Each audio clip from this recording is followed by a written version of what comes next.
there, and it ran. I used that thing all across the country. Wherever there was AT&T at, I was able to use it.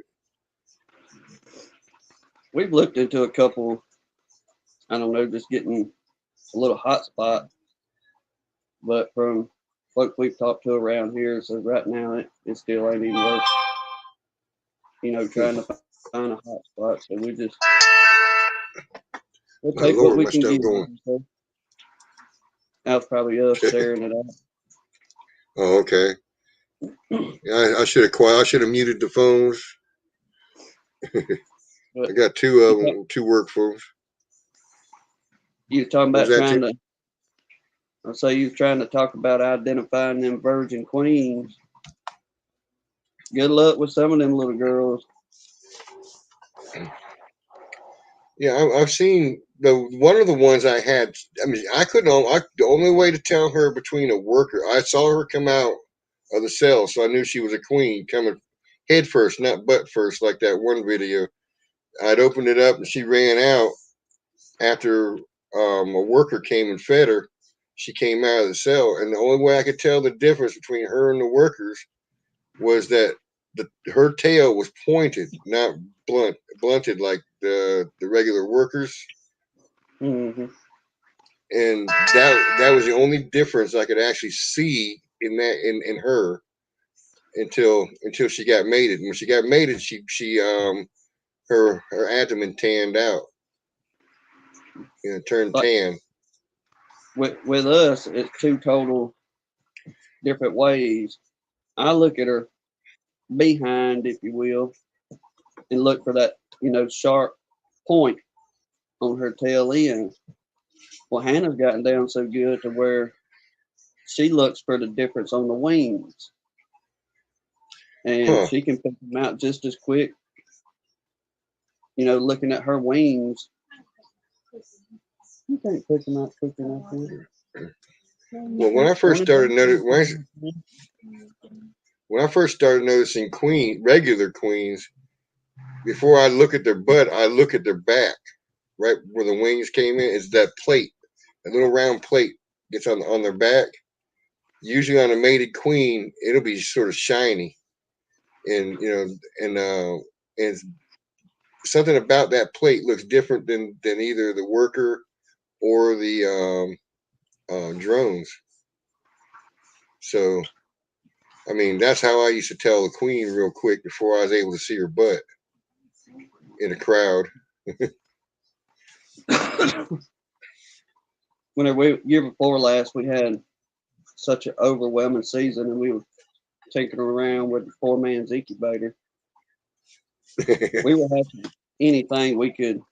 If it was a queen cell, it didn't matter how big or small it was. We was putting them in there and just seeing how they would do. But some of them queens, when they'd hatch, you could go, "Oh yeah, that's a good queen right there." Even she'd even have that abdomen stretched out as if she'd been mated. But then you get Huh. into some of the smaller ones, a smaller queen cell, and that was the little girls that if she was mixed up in a crowd, yeah, you had a time finding her because she just had that smaller, slender body versus what you could see obviously on what we recognize as a good healthy queen. But it it just takes You know, time with folks, especially if you in your first couple years. Don't get us wrong. I mean, I overlook them. Hannah points that out to me often. So uh, well, I had it's just Brad point one out in a video that I had that I didn't even realize. That was a few inches from my hand. I didn't realize it, and I was looking for the queen in the video. I thought it was funny. He says, minute mark 2 minutes and 23 seconds or something like that. The queen's right next to your hand. Like I look back at the video and I'm like, holy crap, there she is. She is there. And I looked right well, over her. I can't tell you how many times we've done that, putting a video together. And you go, but you're watching your video, make sure it however you want it, this and that, and we're looking for the queen as we're going through, and we couldn't find her. Then lo and behold, as we're putting the video together, we go, well, there she Well, there was. she is. Why did we see her? Yep. Well, that's like when I cut the second one. I cut open and I was looking at. She turned. I said that wasn't fully baked. His hand started laughing when I said that. Uh, yes, the queen wasn't fully baked yet, and I looked back at the video right above it. Like I said, like 3 to 4 inches above my hand on the top rail. They're tending to a brand new one that just hatched because I had like 3 or 4 cells in there, and she come rolling up the top of the rail, and I was like, okay, I see you. I did catch her in the video later, but she was there most of the time in the video, right there at the top of the rail. Yeah, Shane says it's always good if I can get a second set of eyes. Oh, Yeah, it definitely helps. Like you said.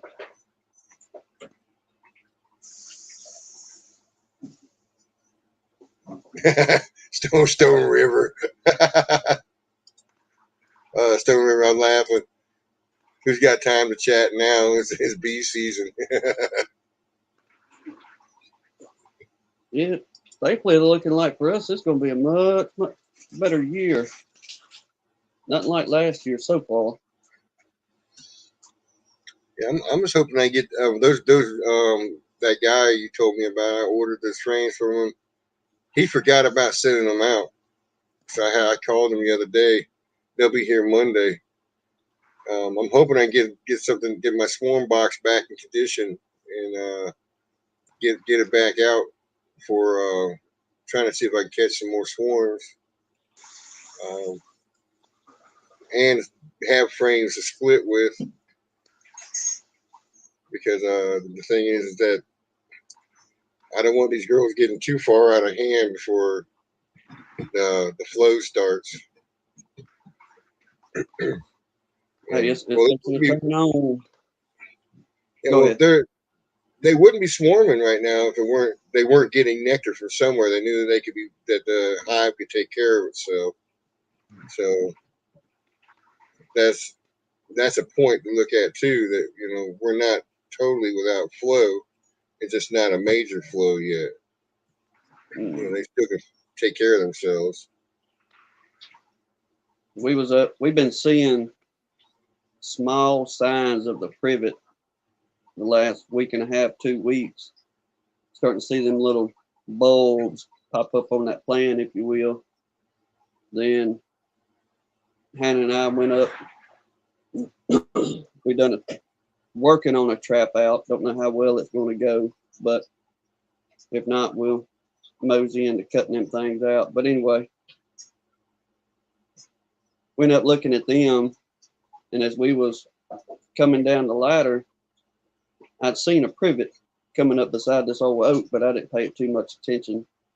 And then as we was cleaning up, sure enough, them flowers is opening up just as pretty as they please. So the privet flow should really start ramping up for us. I don't know, Yeah, from here on, probably about 2 more weeks. I haven't noticed any opening up off the side of the roads while I've been driving. I have I think a Japanese privet in the backyard. It's got buds on it, but I haven't seen any of them open up yet. They've been going for that holly though. They had that holly tree full. I mean, they're all over it. All three trees, they were covered. My bees. So they're not going too far. They're just going next door. But they're getting a good bit of nectar off of those. So Oh, it's crazy how they put that holly up, especially if it's anything like up at her grandma's. It sounded like a mini swarm up in that tree. yeah, it doesn't. They weren't, even with all the bees I have. It didn't sound like they were a swarm like they did like 2 years ago. Before I had bees, there was a bunch of them in there, and it actually sounded like a swarm going on. So I'm wondering how these girls are going to actually going to have to do. I got one box a little bit agitated right now. I don't know what the deal is. I got to check that tomorrow too. See if what's going on with them, because I walked by the boxes to knock the tall weeds down in front of it, and I got stung twice just walking by the box. I'm like, what is your guys' problem? I'm not even bothering with you. They So didn't want to be fooled with yet. If man gonna get out of here, we've had enough already.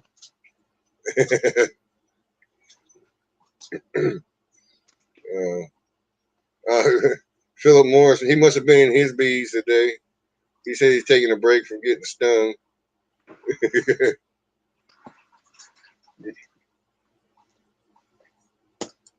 uh, that's funny though. Shane says it's just us doing dang Canadians, LOL. Like, no Canadian bacon up there. It's just bacon. Yeah, hopefully they'll go to warming up here before too long, and everybody else can get into their bees. I know a lot of folks, even in the northern parts of the states, looking at the news and what have you, they still covered in quite a bit of snow in a lot of places. But Danae was saying they're like 43 degrees still right now where they're at, and that's still a little chilly for the bees to be doing anything. Yeah, that was our low this morning. We got up about 76, something like that today. Pretty day, don't get me wrong. But It says it's 77 right now here. So, I mean, it'd been beautiful to get into them today. Would have been beautiful, but I got pulled off on the sidetrack. It was worth it though. Little place called a little park here in town, Landmark Park. Actually, the Wiregrass beekeepers have some hives out there on the back 40 of that property, and they're selling I think like $1 a piece or something like that for their honey sticks. They're selling honey sticks. I figured that they at least had bottled honey up there in that little shop, to sell. So, I mean, I don't know. I mean, it was interesting. It reminded me of the old days back in the early 1900s. She was just Go saying ahead. she watched the video. I was taking me an old man nap. I woke up probably about 10 minutes before you went to live. I went live and started rummaging through, and I seen where you put that out, but I hadn't watched it yet. But she, I guess, already had watched and commented on it.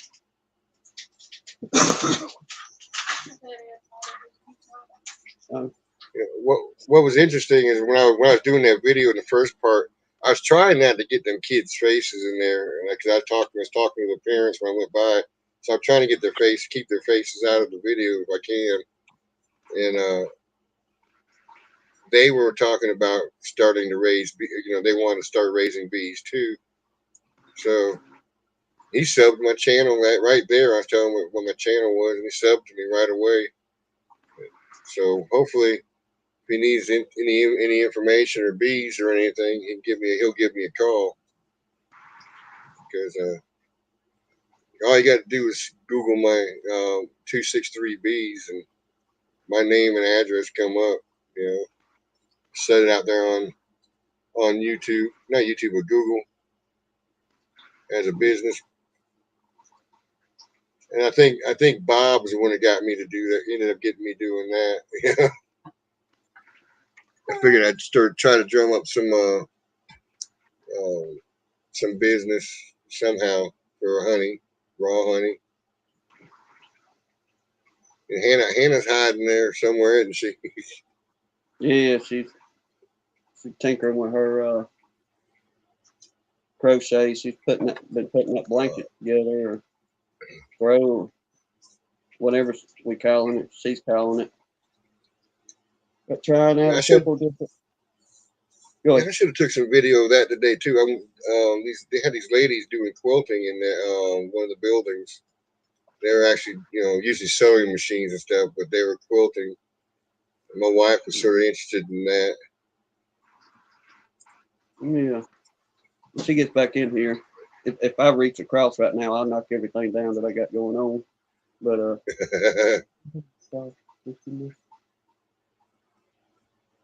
she made me pretty awesome. But for my Bible, let's see if I can get that up here. Oh, a little A cross. bookmark for the cross or with a cross. She made it out of camo. I got a camo cover for my Bible, but that's what she do. Huh. It's pretty neat. She's sitting making preacher's wife and several other ladies in church little bookmarks and stuff. And somewhere she'd rummaged up some camo stuff, and so I got me a good little bookmark for the good book too. Yeah. I do motorcycle ministry on Saturdays usually. Today is one of my off days because all the clubhouses are shut down this week for Saturday. They're changing things up with their meetings and stuff like that, so it's shut down. But one of the guys, another Christian ministry guy, he carries around. He calls them pocket crosses. It's they take the crochet, not crochet, but the cross point plastic, and then they cut it in a little, like make a little pocket out of it, and sew a cross on the front of it, and put Bible verses in it and hand those out. It's actually pretty cool. So I mean, I'm I'm just thinking if my wife gets into doing quilts and does some wax candles and quilts with the honey, it'd probably be a good little sales gimmick, you know. But if you can get in that market on them quilts, like Hannah's mama before, Laura called her a home. But you talk a woman that can make some quilts. I mean, Hannah's got. I wish I could, like I said, if I showed y'all right now, I'd tear half the house to pieces with all the stuff in the lap. But man, just made some fine quilts for everybody between all her kids, their friends and family. And that woman, she was an artist whenever it came to the making them quilts.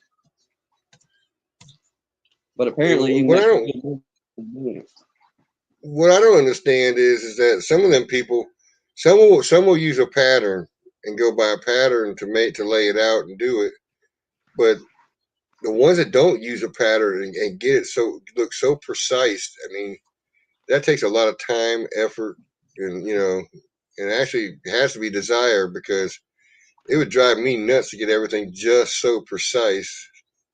To make it like the ones that like little stars and stuff like that, with different colors, and I mean, for me, it would drive me nuts to get that to be that precise because all my work's not precise, but uh, pulling wire, making networks and stuff like that is the closest I get is a bubble on a level, hang a rack, to making something square, making sure how high it is off the floor and things like that. But it's still not precision. It's bigger item.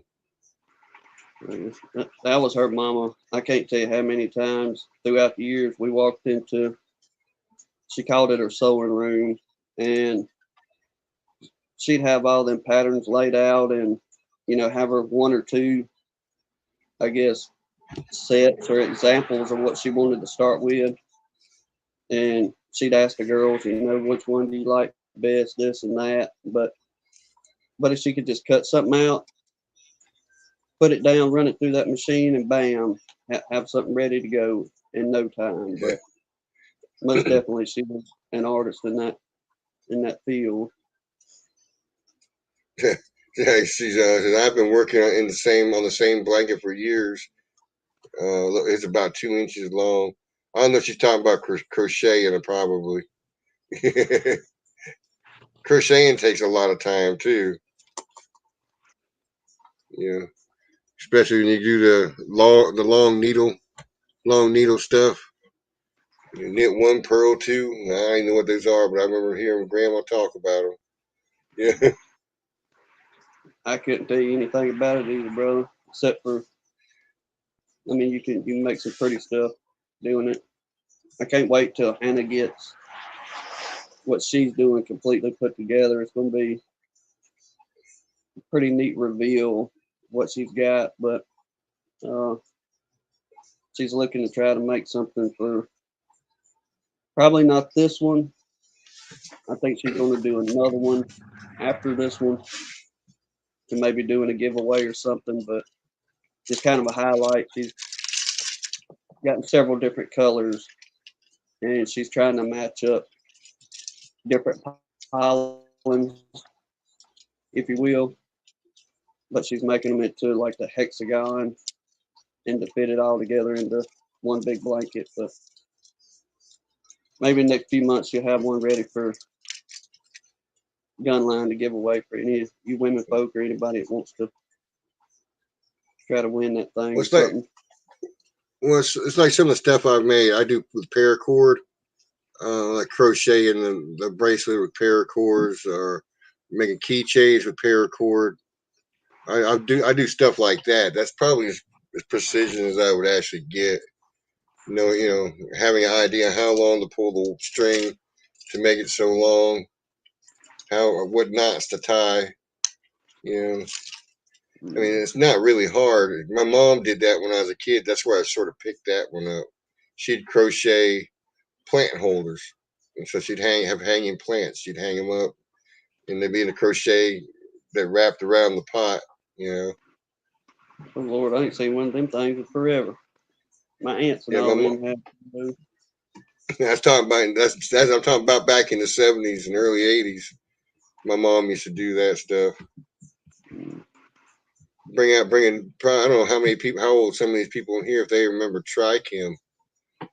Um, that was something I did too. It was basically coloring with paint. You do a stencil on a shirt, and then you paint in the stencil. It's like color by number type of setup, Or I take an old shirt like the one I got on right now, and then I repaint the old logo or whatever was on there that was fading off or falling apart. Used to do stuff like that a long time ago. Tom remembers macrame, not macrame, but Trichem. They actually still sell that stuff, Trichem, but it's not as big as it used to be. They used to try to sell it like what was that Tupperware.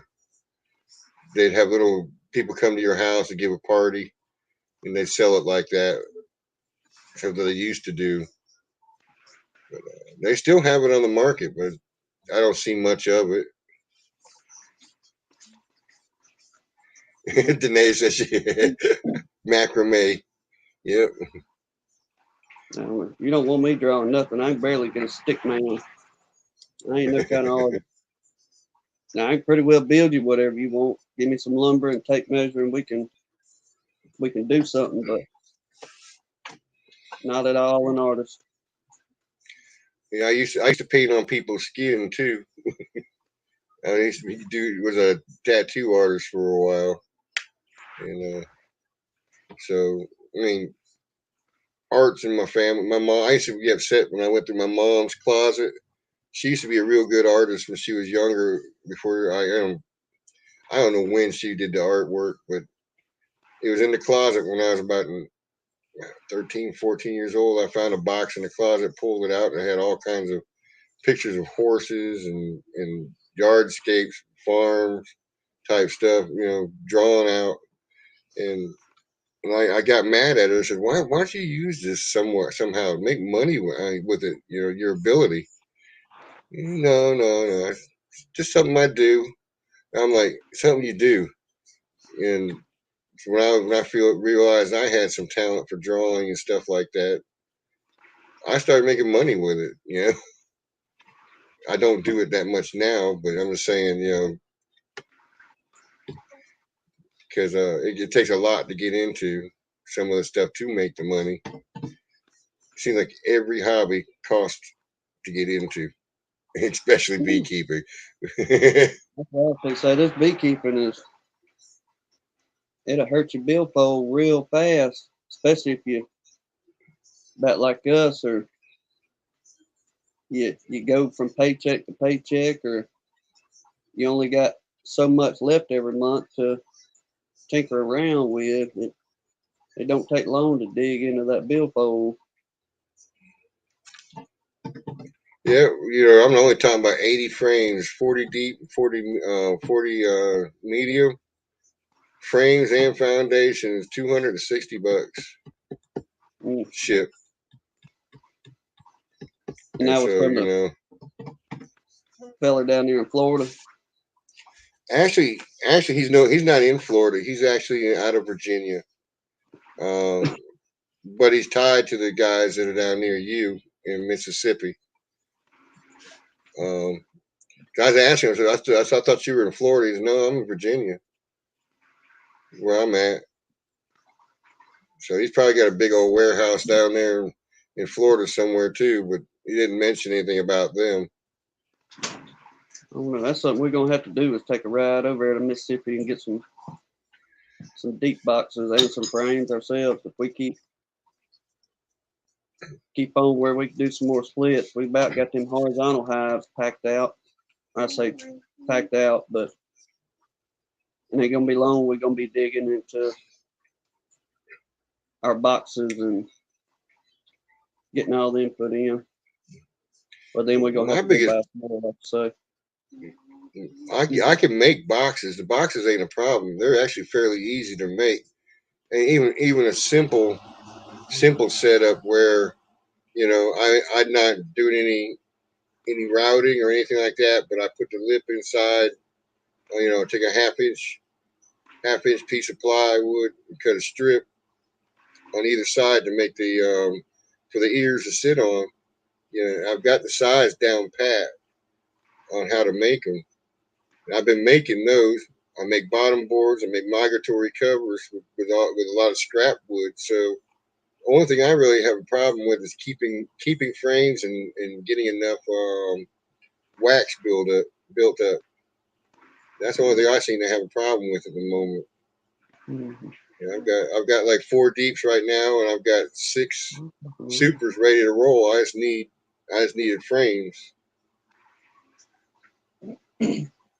That's what kind of, I guess, throws us off a little bit, because we got the horizontals out there, and by the time you put 10 frames in each section, well, that's 60 frames that you done burn up in a heartbeat. Then whenever you start going to grab boxes, you're like, where's all my frames? Then it hits us, well, got them stuck them out there in the horizontal, but that was our main goal. Anyhow, I guess if we have a said goal was to get the horizontals back, we'll say running again and get them packed out, then we'll start working on getting them Langstroth boxes filled back up and see what kind of honey flow we get. And I think, like I say, I think we're going to do much, much better this year for sure on everything all around, because we got swarms coming in. We had a little one. Well, don't know if it. Hello, Jasper. Come on in, Jasper. Oh, the cat want to come in too. Yep. Y'all get it. But that's just where we at right now. Swarm season is looking much better. Not really seeing them draw out yet.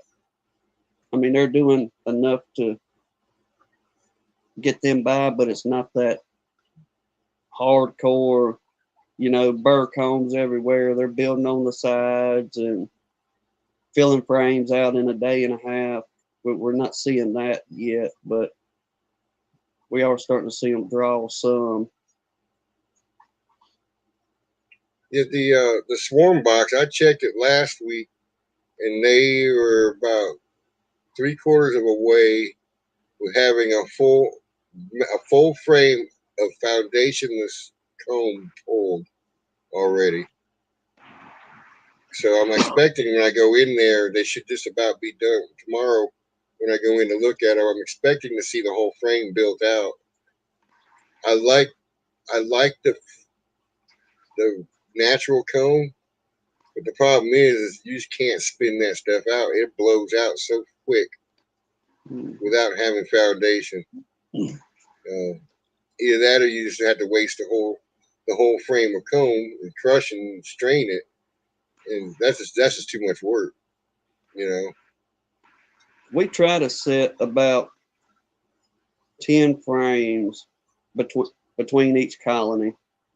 If we get back up to our 18 or 20 colonies again, like say we'll do a couple in this one and a couple in that colony, because a lot of people, especially the church folks, whenever they request their honey for the season, hey, y'all got some you can put some comb in? They love that comb in honey.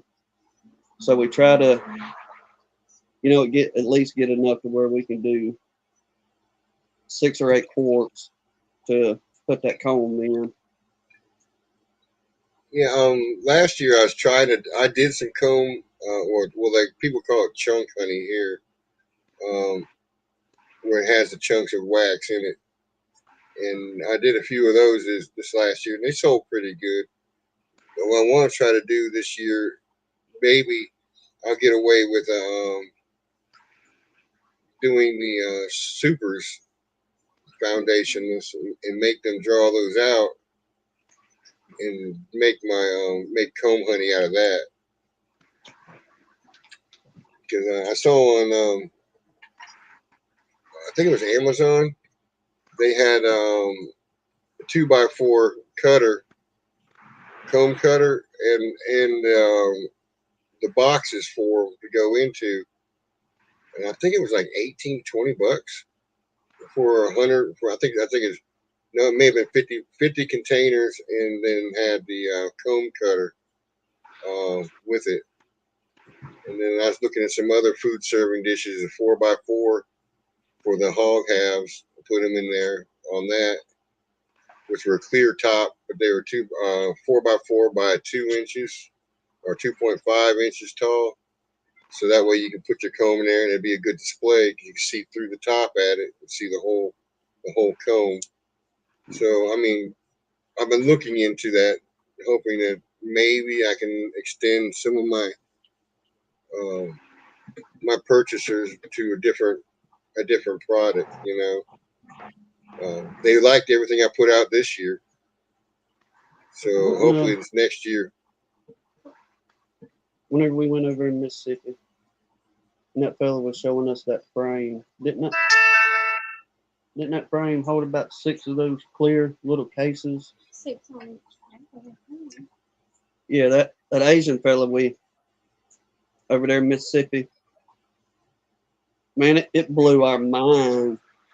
He didn't give us a total number of what he makes each year. I'll do that, but I think it was like you say, a 4x4 roughly.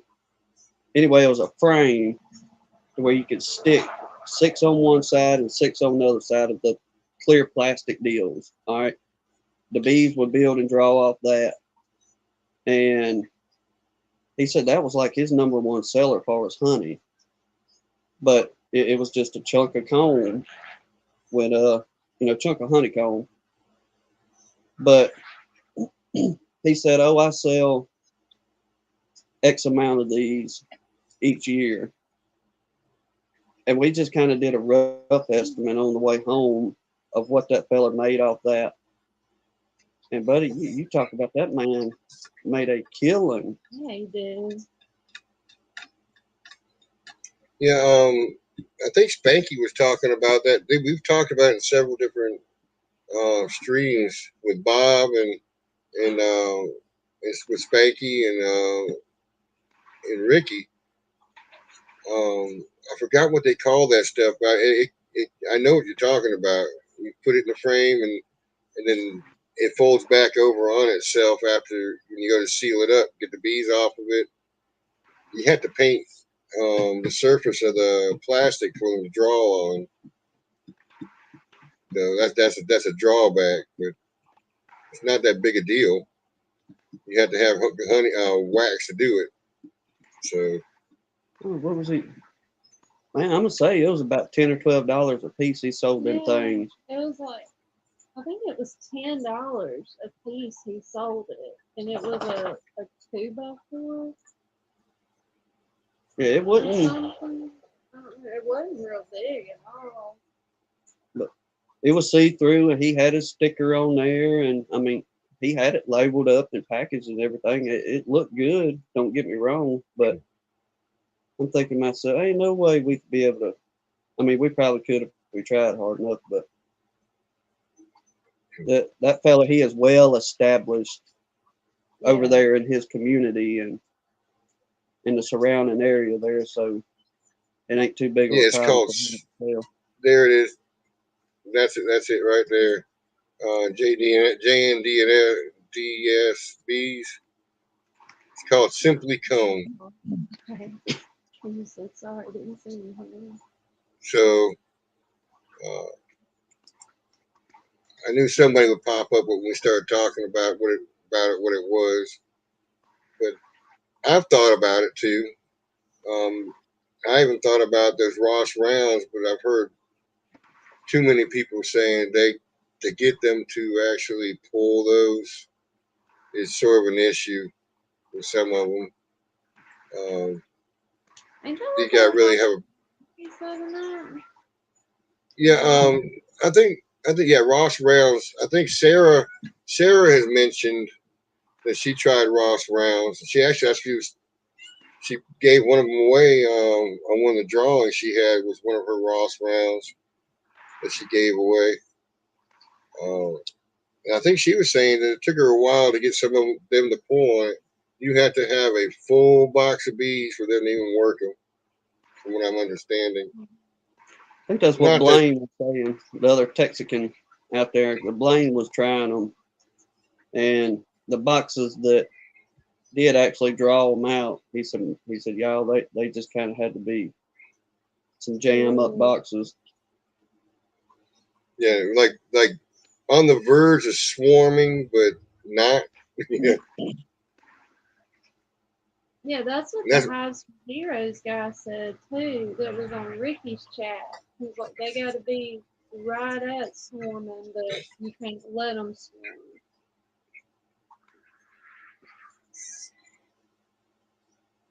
yeah.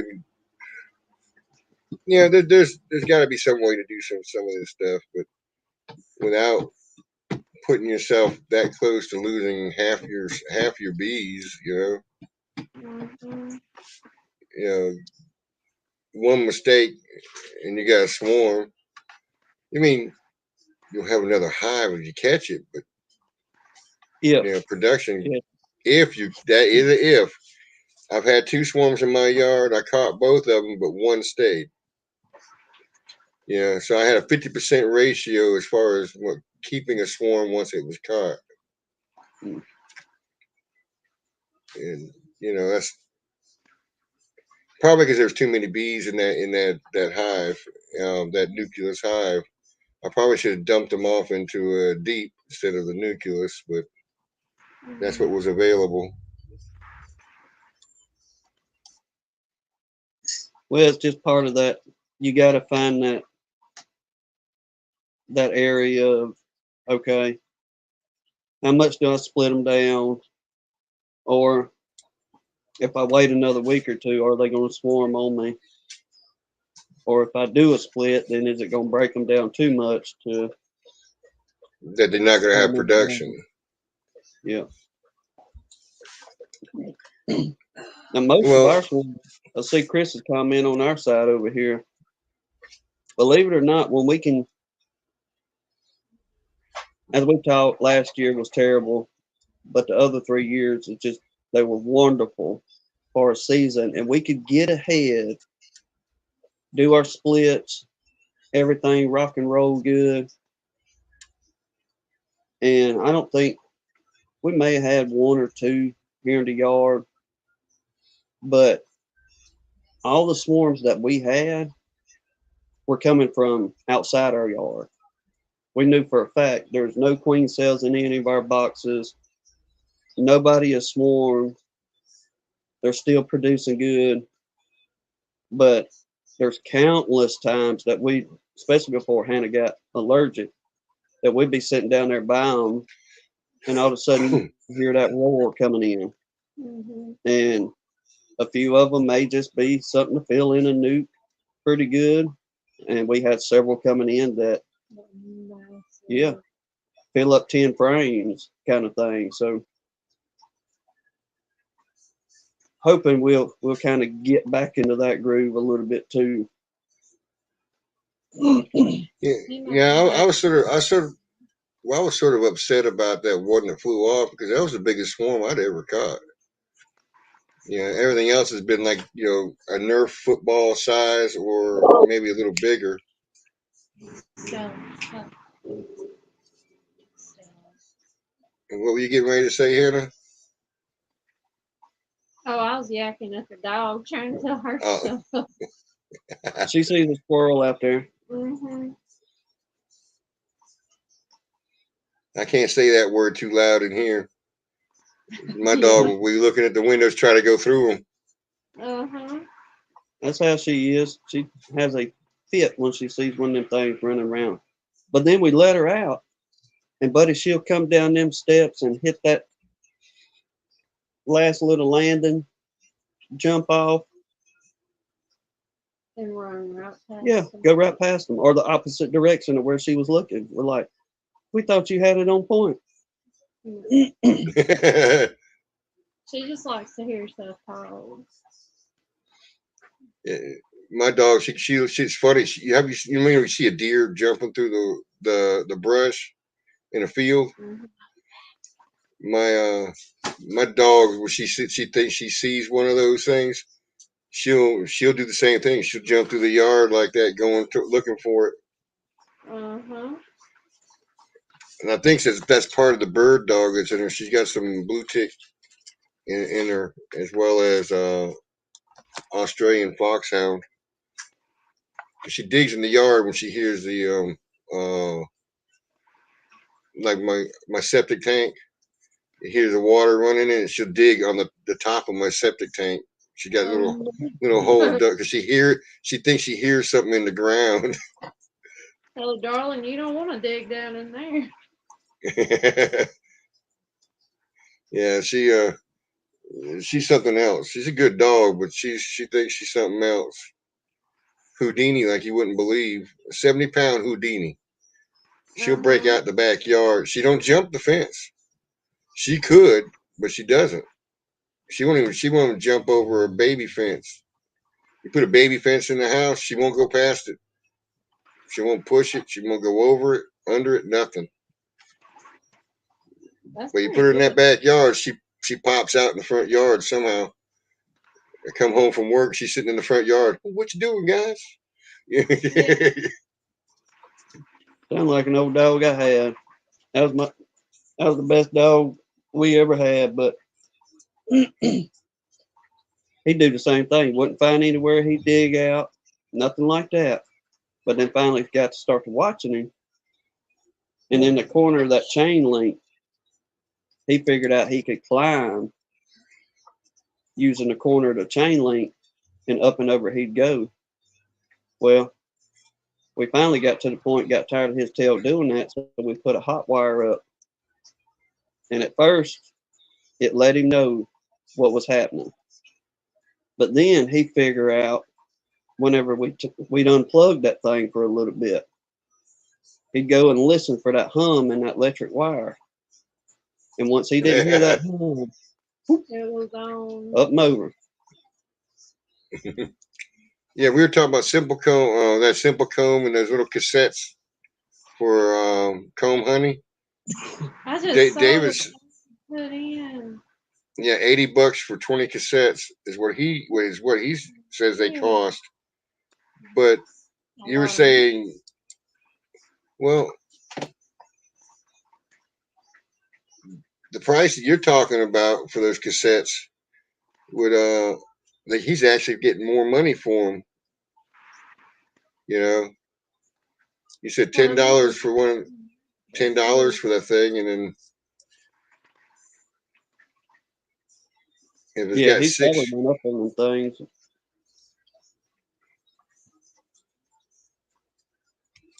yeah. That was like 2 years ago. He told us that price that he sold them for. So I'd imagine he's probably gone up by now.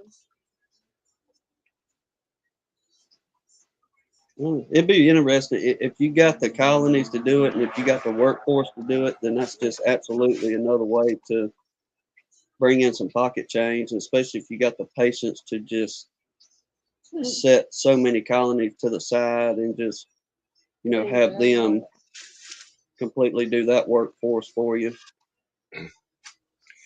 But I mean, it's a neat well, concept. I like it, but we just don't have it right now. I'm gonna see what happens this year with the flavored honey and infusion of honey.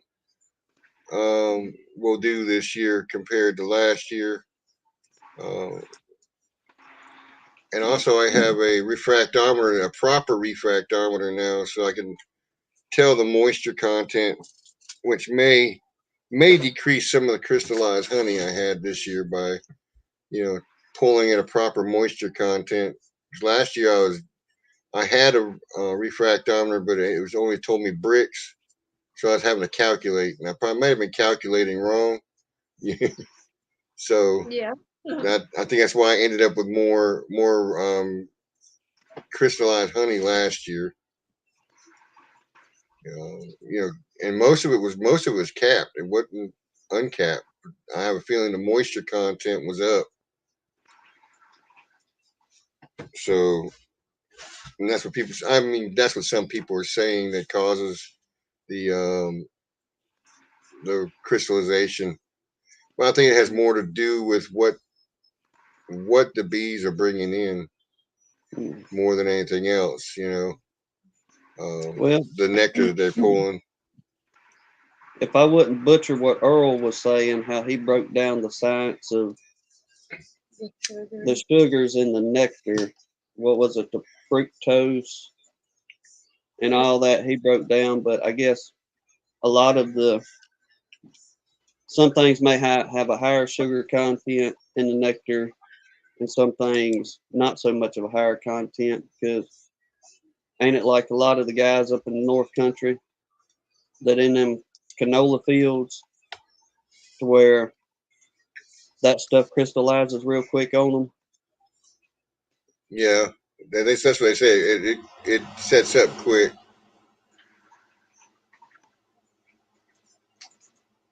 Yeah, I think he talks about fructose and the sucrose content. Yeah. I remember hearing him say something about that, but I don't know which one has to be less or more to cause it to crystallize. So I mean, it's just gonna be a game I'm gonna have to play to figure out what honeys I have to use for what. I mean, it's my second year actually going to be collecting honey. And I'm thinking about this week pulling off the honey that they have left over from the winter, and because their other nectar's starting to come in now, get some fresh stuff, get the old stuff out, get some fresh stuff in. I have noticed some crystallization in some of the cells too, on the comb when I was looking at some of them, and I think that was cotton honey. That crystallized like that. I'm not sure. Now, she was Well, asking like, go ahead. No, well, Philip was saying he thought it was dextrose and fructose. There we go. I think he's on the right track. Mhm. Maybe Earl will pop in and at least correct us in the chats or something. And here we got Grayson. Hey, Grayson.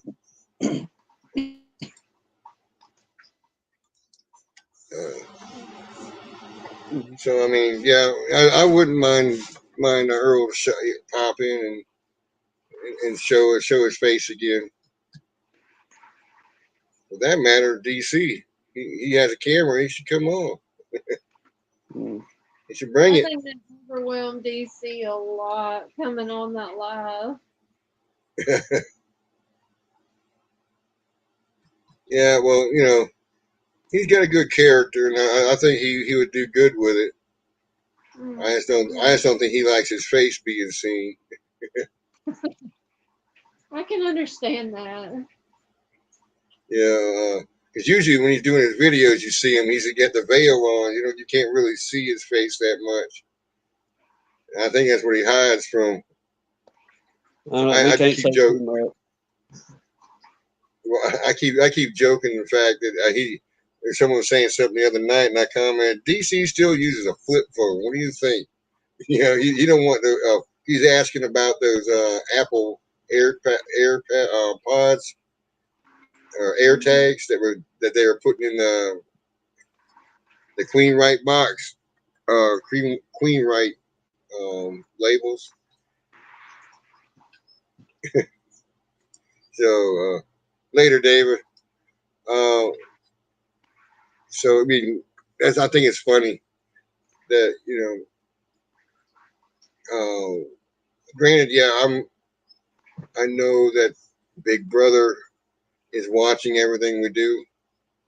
Mm-hmm. You ain't gonna get away from it. They want to find you. They're gonna want to see you. They'll find you and they'll see you. So more video evidence I have of not doing anything wrong means it's better for me. Yep, y'all can't blame me that day. I was live with Ed. Yeah. Hey, Bob. Yeah. So I understand people's hesitation on that, but Scripture says it's going to get worse before it gets better. Before the end comes, it isn't going to get better. It may look like it's going to get better for a few years and then turn really sour. But you just got to depend on God watching your back, man. That's it. Like you got the Lord looking after you. You all right. Depend on Him. Has anybody got that? Anybody got that? That little tarot girl, whoever she is. Yeah, I see it on our end over here.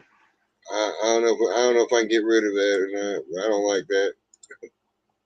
It's not letting me.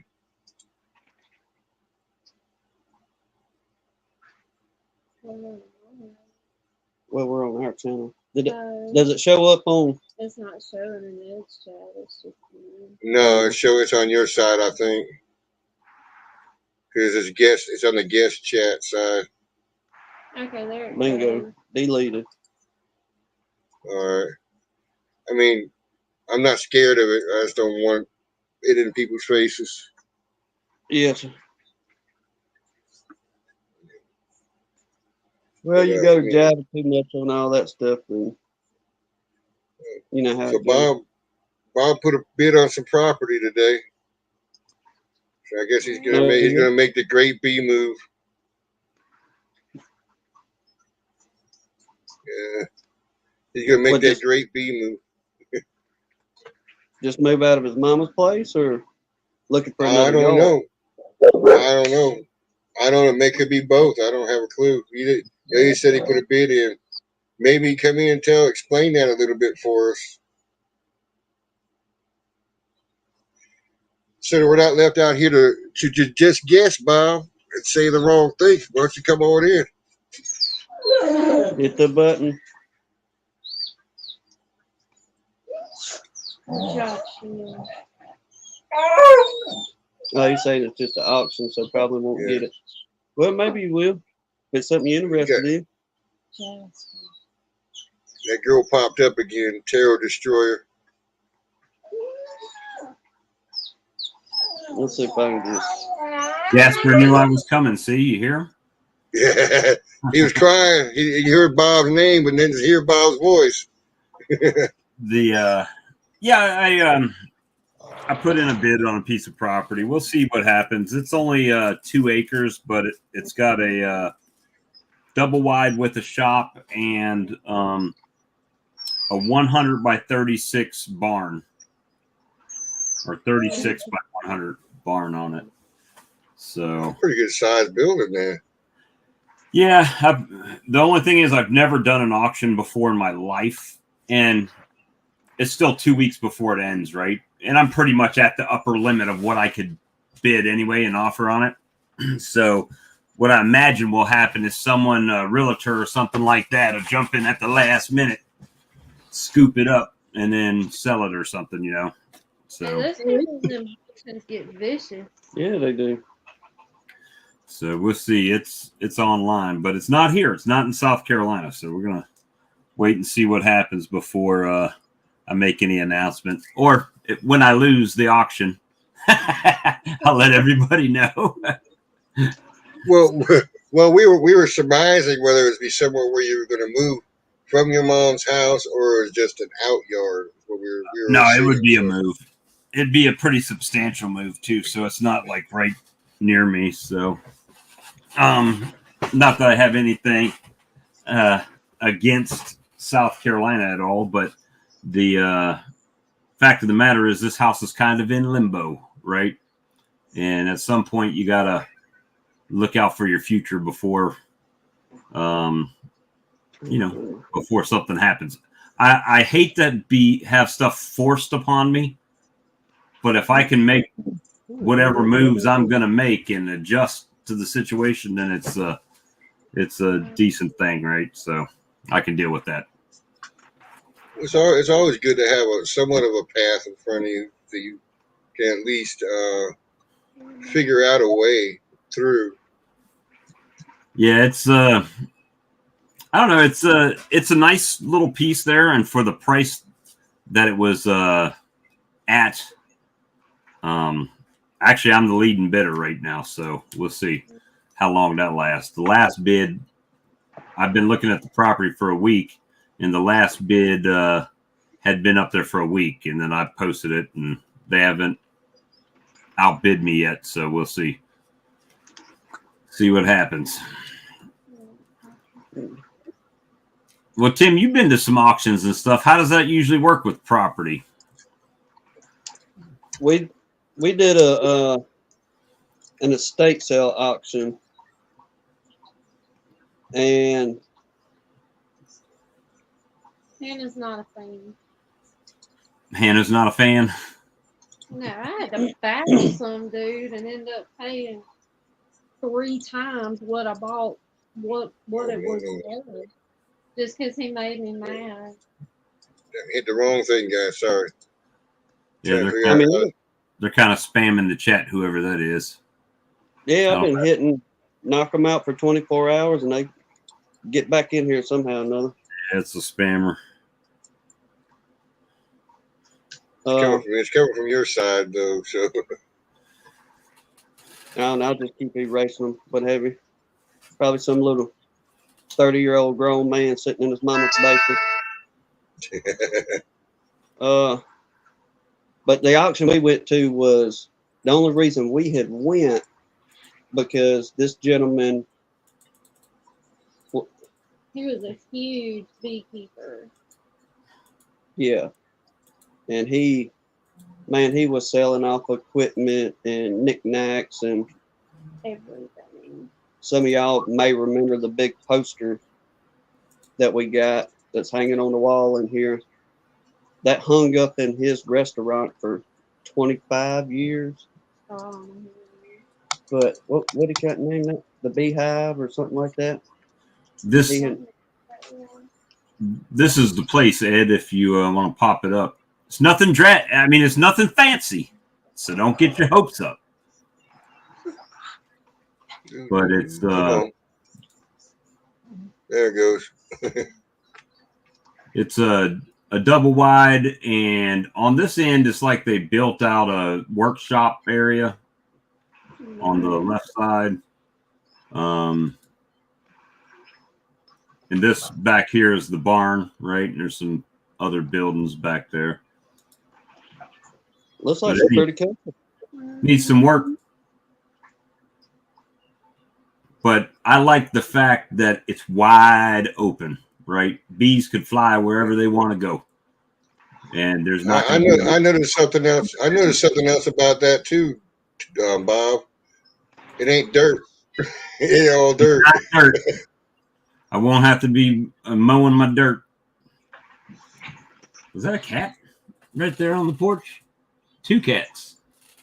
Those are your micers.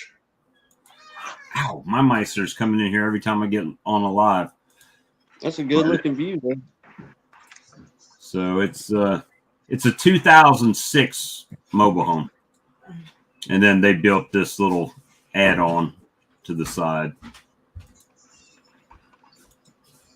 And there are pictures of, obviously it needs work, guys. That's why it's on auction. But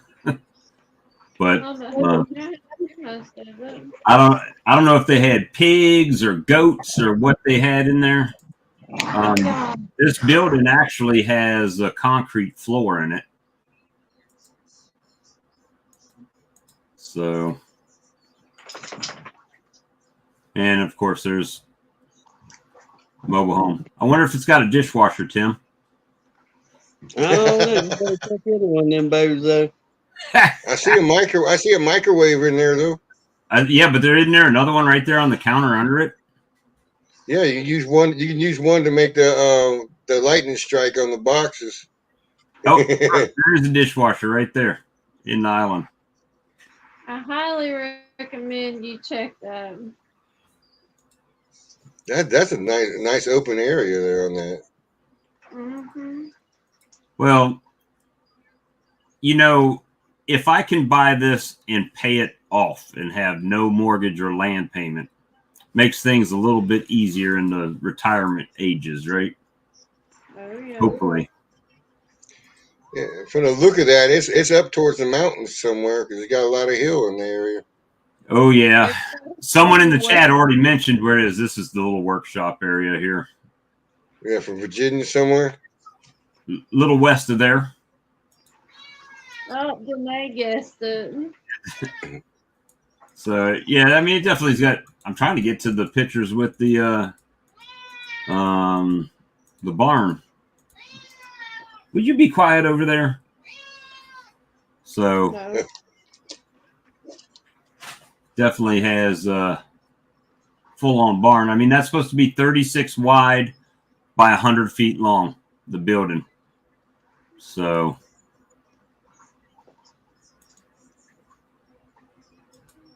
nice little property. We'll see what happens. So Bob's gonna be raising goats before you know it. Oh no! I see a bee yard up on the ledge on the hill there. I see a bee yard in that fence area right there. Who knows? Maybe that barn turns into a bee store. You never know. So Check that on our end, but how many acres is it, Bob? 2. It's just 2 acres. Looks like a lot more than 2 though.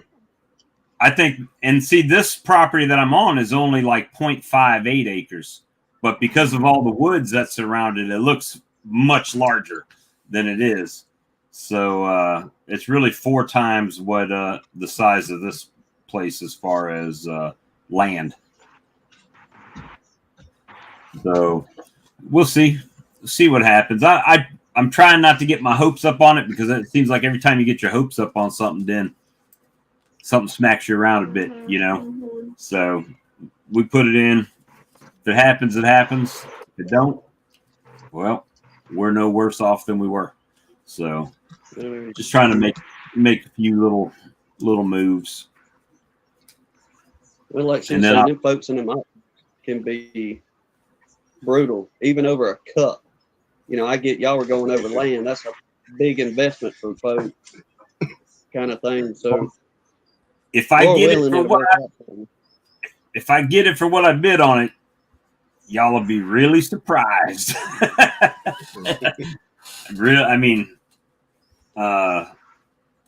they had it listed through the realtors and all for 150,000, and Oh wow.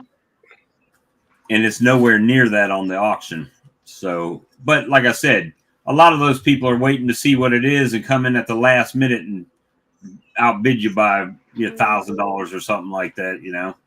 So we'll see. Yep. See what happens. It'll be and then I'll have to learn the whole state of West by God, Virginia's beekeeping laws. So, but you know, there's some people that are really near that property that are on YouTube. Boone County Beekeeper, he's near there. Charles Vance, he's somewhere near there. So there's definitely stuff up there. It's further from, you know, here, further than my son and all. But he said that today. He said, "Well, that's further away than you are now." And I said, "Yep." And you don't come see me now, so you it don't make no difference, does it? I said, "I got a kid in town that I see once a quarter, whether she likes it or not." So we're just gonna. I just told him. I said, "Look," I said, "you don't understand it yet because you're young, but when you start getting towards the time when it's time to retire, and you know, most people as they get up towards retiring, hopefully they've prepared and been able to, you know, get their house paid for and whatever. I did not do that in my life, so now I'm scrambling to try to make things, you know, happen. So if it does, it does. If it They keep fooling with the retirement age. We'll be 95 years old come retirement. Yeah. Well, that's the other thing. It they moved my retirement age is 70. Now, not a male in my debt. Well, I guess my brother broke the chain, but 58 was like it for my dad's side of the family. So I'm trying to if I can get a place where I don't have a monthly mortgage and, you know, cars and trucks and stuff like that don't mean a whole lot to me. Yeah, I like to drive a nice truck, don't get me wrong, but I'll sell that thing quick as day. If you know what I mean, if it means the difference between having a house and an old car or a new truck and not having a place, I'm getting rid of the newer truck and getting me a beater. You know, doesn't matter that much to me. I only pay $550 a month for half an acre of land, a double wide that I live on, and so I mean, it's not bad the payment I've got, but you know, it's within reach. Right. I mean, when I start looking at, I'm 53, right? Getting ready to be 54 in June. If I've got to finance this place that I'm in, I'm 83 years old. I can't make payments till I'm 83 years old. And if I die, then I'm leaving that on my wife or my kids, and I'm not trying to do that either. So we'll see. Hopefully, y'all pray for it. Maybe it'll happen. Maybe it won't. And my wife's yelling while I'm on a live. If you didn't hear her over there, Yeah. hold up. I can't. Can I mute me? Yeah, I mean that's what I'm worried about. I'm 58, and you know, I had to go pretty close to 70 to be able to retire myself, and to get the full pension, you know, the full giddy up. That's why I'm doing the bees, trying to make a little bit of money. Yeah. Well, I mean, that's the other thing, right? So we had this conversation the other night about profitability in beekeeping. So when you can make a decision, this is my opinion, y'all. So don't, you know, everybody's got one. until you can make a decision on what the maximum amount of beehives that you want, and then you get that equipment taken care of and paid for, right? Then you can really start profiting, because most everybody I talk to, they're either building or buying boxes. Either one has a cost associated, right? I mean, even if it's gas to go get free wood, it's a cost. And then most people don't build frames, so you're still buying those, right? So every time you expand or build a box or whatever, you're paying, what, 10 frames is $40, right? At least $40. So every box you add just starts adding money up. And as long as you continue to do that and add numbers of colonies, then you continue to have some sort of payment, for boxes or equipment or whatever, until you get to the point to, like Charlie said, I'm just going to run this many colonies and I'm going to keep at this many colonies, and that's it, right? So that's kind of what I've been trying to put myself in check to stay at that level, right? To stay at a certain number of colonies.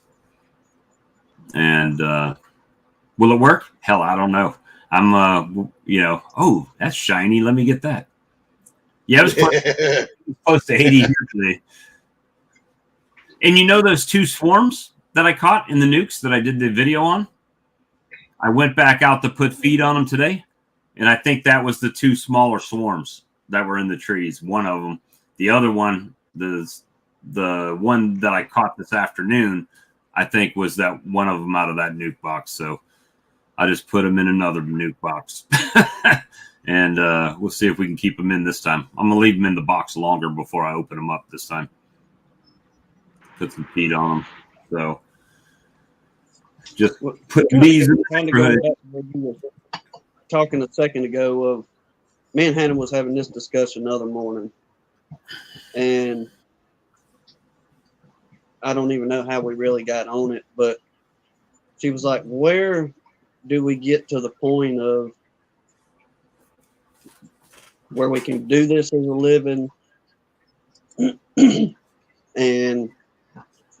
But doing it as a living, you got to get there to a point. You got to get, how do we get to a certain point that we can do the bees for a living while we're still working construction full time? Because whenever we come home, that's it. That's the $1 million question, right? Yeah, but it's not like we can sit or work now. I look at it like, I try to figure out what my minimum amount that I have to have for car insurance and all that type of stuff, and then figure out how you're going to get to that point, right? If it's nukes or if it's honey or a combination or queens, it's possible to do. It's just a matter of living. I think it's living frugally. And I think we all have a tendency to, tax return checks in, I could really use that new dishwasher. And then we go get or something, you know what I mean? It's not always that, but it's Social Security. I'm not sure what it is now, but I'm pretty sure it's not more than about a couple grand a month, right? Or $1,200-$1,300 a month. It's like nothing. So my thought was that if I have to pay a mortgage payment or a land payment, whatever that looks like, when I looked at financing this place, my monthly payment was going to be about $1,100 a month, which means I would have zero income, right? So, so that's kind of. Mark says he can't get in. What's the deal?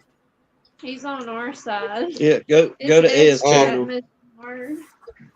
So that's the thing that I've been really trying to figure out, right? First of all, if I get this place, then it's like, well, what are you going to do for work, right?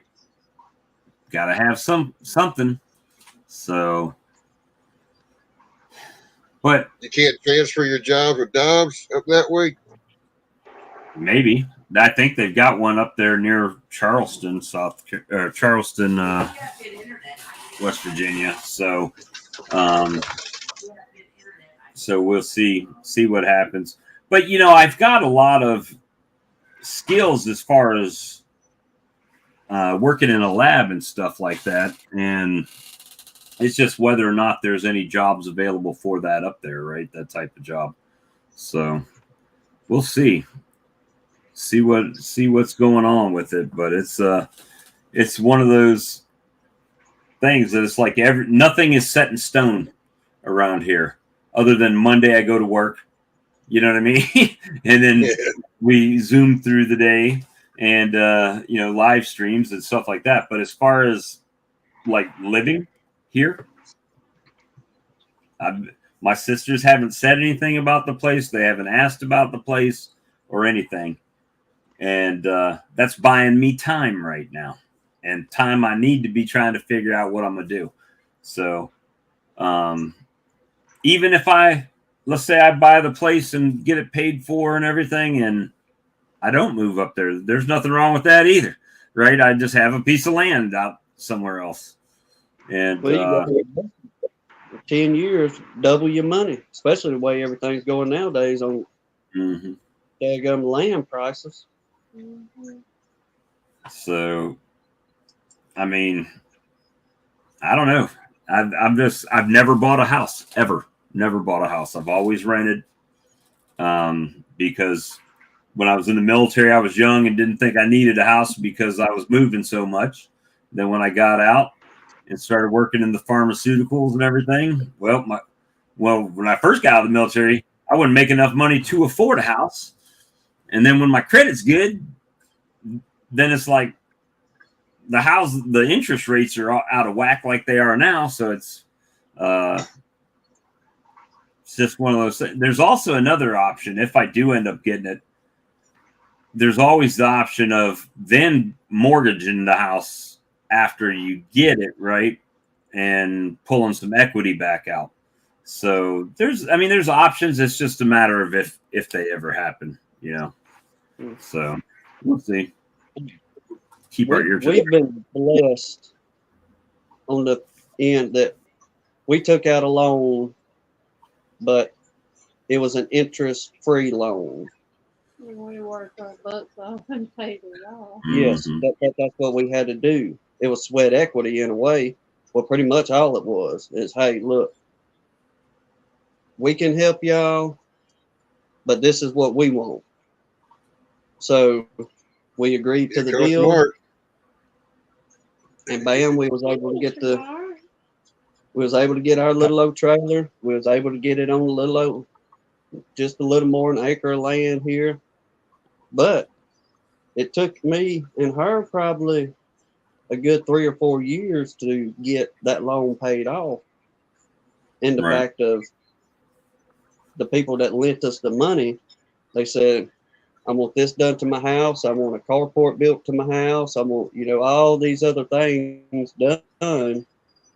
And you just give me a labor and I'll just knock it off of the loan that we had given to you. But in a lot of ways, we're self-employed. So there's times that we'll go, you might go 2 or 3 weeks and not pull a job. Right. Then work a little bit, but then you got to catch up on what you're behind on. So it's a blessing and a curse in some ways of having everything paid off. A huge blessing having it paid off, but I was like, where does the curse come in with having it paid off? Well, the curse is being like on our end of work, where we're not guaranteed a job every day. Money's coming from tomorrow, right? Yeah, if we don't get out and hustle, nobody's coming knocking on the door. We got to get out there and work and pray that somebody passes our name on to somebody else, and often that's what happens. But it can still be tough with having zero balance, if you will. Oh, Mark's showing off his bee yard. Yeah. Well, I got some bad news. So I got some good news and some bad news. So Go with the go with the bad first. Get Go with tear the the band-aid off. Well, won't be no more Corey AI queens because she gone. Uh-oh. But I did get 80 grafts before that happened. So, and that's the last of that. So, Are you I thinking don't about know. buying another one or no? Not right now. Well, I mean, you're gonna. There's the builder right there. Can you see him? Yeah, it looks good. They're all over the place. Man, that's a lot of bees. I had one like that in my trees. Yeah, I did too. Ow. One got me. Get out of here. You wear the least protection of anybody I know. Well, they're getting ready for bed now. Now ain't a good time to get into them, is it? Big black headset on your head too. Yeah. Yeah, I had a call today for a swarm up at work. They were at the steps going in the plant, so I had to go get them. And come home, I had one in the tree. So I caught two today. I'm looking around to see if I see any more. I ain't been able to stay on top of them. It's just been one of them years. All right, maybe you know this answer to this question, one of y'all. So last 2 days in a row, I've had a hive swarm out. I've seen them; they're all in the air like a swarm, and then go right back in the box.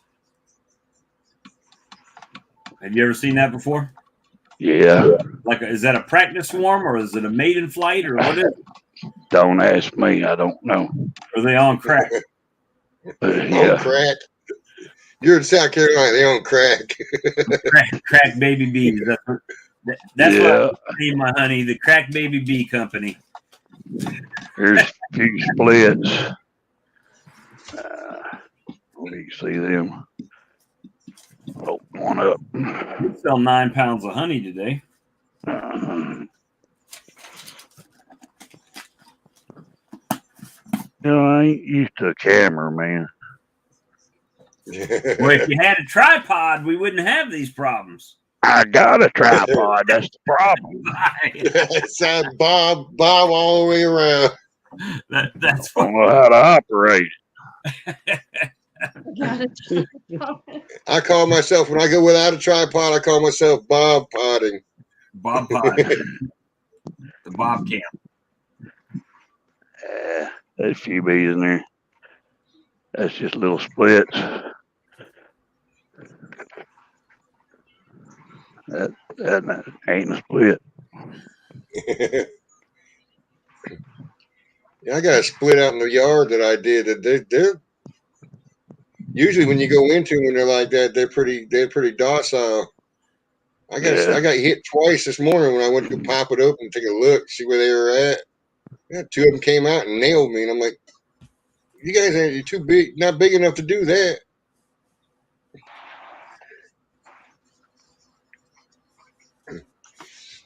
David says about them swarming out, Bob.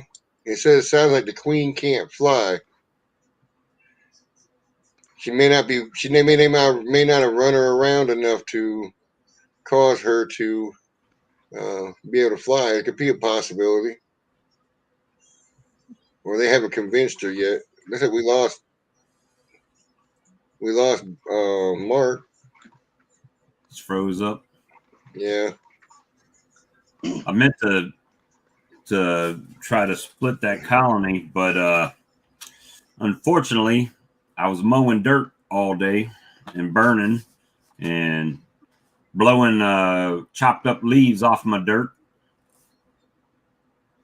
and then I used my riding lawnmower. I dropped the blade down all the way to the lowest setting and turn the blades off and use the front of the shield, right, that's around the blades to scrape that sand on the driveway by the apiary.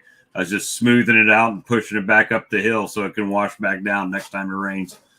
So just smoothing it out a bit.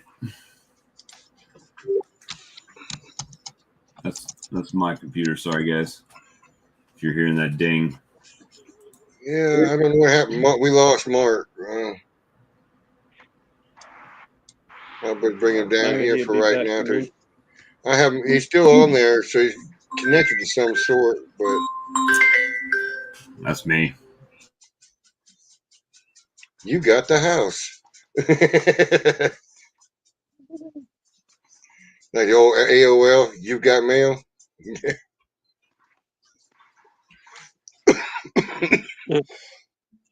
This is something which I see you comment there, Mr. Mike Conley, about the false swarm and the queen didn't follow.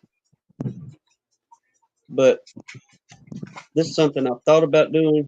Need to talk to some, maybe Mark Miller, maybe you've done this before, Captain. Have you done any clipping of the wings to prevent that queen from going 40 feet up in the air whenever she comes out to swarm? No, I've never clipped any wings, but I've had, the AI queens that were clipped, but I've never done it. Yeah, they have a question here. Honeybee Compound asked Mark, was it something you did that killed the queen, or she just died or flew the coop, or what? She was 3-year-old and she was on her last leg, and I got some grafts off of her, but I knew it was coming to the end, and I went down there the other day and there was a virgin there, and she's gone. I don't know where she is. Either they balled her or she crawled out and died or something. I don't know. One of them things. They don't live forever. No, I don't. Yes, we was out looking in one of ours the other week, and we still ain't put the video out, but kind of give a spoiler on it. When we got through, oh yeah, just give it away. We went through the box, couldn't find Valentine. We was looking for her everywhere. Don't know if we missed her or what. Well, as soon as we got done with everything, and we was picking stuff up, walking back up to the house, I just happened to look down on the ground. And lo and behold, there was a virgin queen on the ground. But yeah, she was doing that stutter round and round in circles on the ground. I don't know if I maybe just caught her with the very edge of my boot, not enough to completely smush her. She had just a small indentation on her abdomen. I'm talking about, not even big as a BB, but it was enough that you could tell she was obviously injured. And we was like, come on, don't tell us that was our new queen to be in here, if our main queen had swarmed. But thankfully, Hannah left a couple extra cells in there because I thought we done pulled all the cells out for the splits. And Hannah was like, no, I left 2 cells in there. So we'll see how it goes. That one wasn't me. Wasn't me. My phone's chirping. So the call that I just got was about my nukes. So tomorrow on Easter Sunday, I'm driving to Charlotte and picking up my nukes and apparently a tote of syrup and 50 migratory covers. So going to be a busy Easter Sunday. I don't plan on doing anything tomorrow. I was trying to go deal. everything. I try to get all my chores knocked out on Saturday, so Sunday I can do what I want to, when I want to, if I want to. All that Yeah. stuff. If I want to. Yeah. That's the biggest problem. I never got out want- there. I got out there tilling the garden and I ran out of fuel, so I just quit. I got about 3/4 of it done. I'll figure out do it later. Trying to get ready to plant some sweet corn. I heard that. Yes, sir.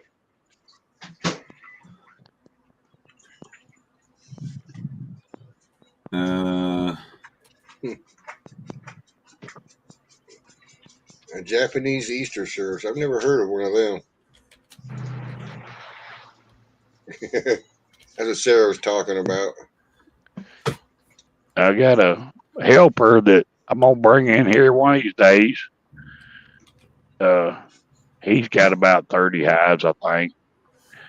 He lives about 5 miles from here. He's been getting into the VSH a little alone. We trying to pack his yard full of VSH drones.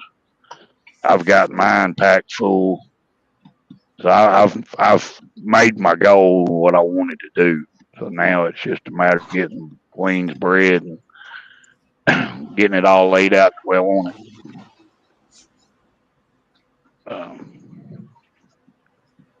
Plan on bringing him in here for long. We're gonna go over to his yard and work next week, and then I got to go to Corey's Monday and do some swaps. I got busy 2 weeks. I'm on vacation. 2 weeks. Yeah, try to catch up on everything. There's 2 weeks. Yeah. Try to get my corn planted. Get all the bees ready for the honey flow. Work on his yard, get his yard ready. I got about 20 more splits I got to make. I don't know. I got a bunch of stuff to do. I don't even want to think about it right now. Saying not enough time. Never is. Even though you're off work, time just flies. Yeah, David, this is something I've been looking at myself right here with what David's saying about the eclipse affecting what's that due to how do you put that? Where did it go? Expect delays on April 8th due to the eclipse. It's not gonna be that long of a delay. I've been through an eclipse before, or a solar eclipse in South Carolina. Last one, and it's interesting. Everything shuts down, and the night creatures start reacting during that time. And as soon as the light comes back, everything's back to normal. So I don't think it's be that much of a delay. You know, all the drones will be back, all the foragers will be back in the hive, and then as soon as the light comes out, they're back out again for the rest of the day. Yeah, that'd be pretty cool to capture that on film. And all them flooding in and then leaving again. It would be interesting. I didn't even think about that. Yeah. How long There you does go, the Mark. eclipse last? Usually yeah. a few hours or so. A few hours, yeah. But how long is it dark? Not long, is it? No. It shouldn't be No. that long. I remember the last one was like maybe 5 minutes. I mean, from start to finish. And well, South Carolina was a place with totality when you could see the full eclipse, and it's different all the way across the country, different times, different time zones, area. Yeah. Total darkness is about 4 minutes, is what Danae says. Right.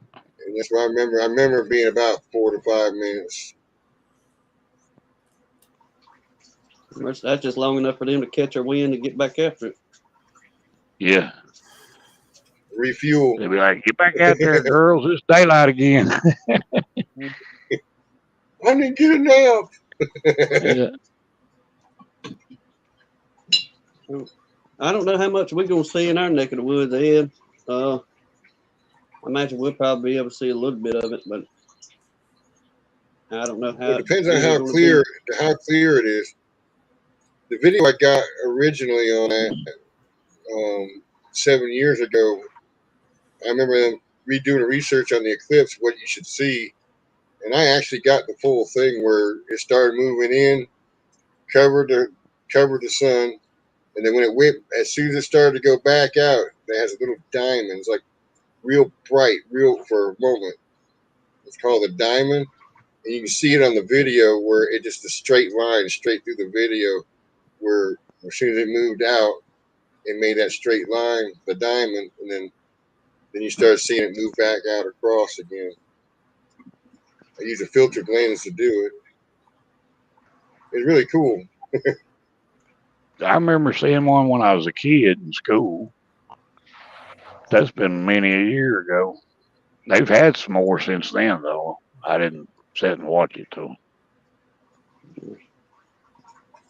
The only event I've Yeah. ever sat and watched any kind of along those lines of the moon, well, it wasn't even the moon or anything, but it was whenever the star, they call the star fell on Alabama. And it's just like a big meteor shower, basically, that comes every 100, 150 years. Now, I did sit up throughout the evening and watch that, and that was quite the sight to see, especially whenever it was full throttle. I mean, you just see falling stars by the hundreds and, sometimes even 1,000 or so just zipping across the sky. That was pretty neat.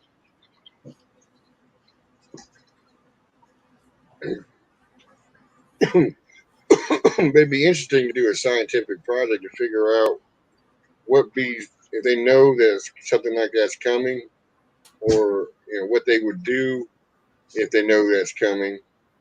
Right. In preparation, what changes affects them, during that process and that time. It'd be an interesting subject. On that normal, they probably just shut down as long as it's dark and then it's restart again when it's light.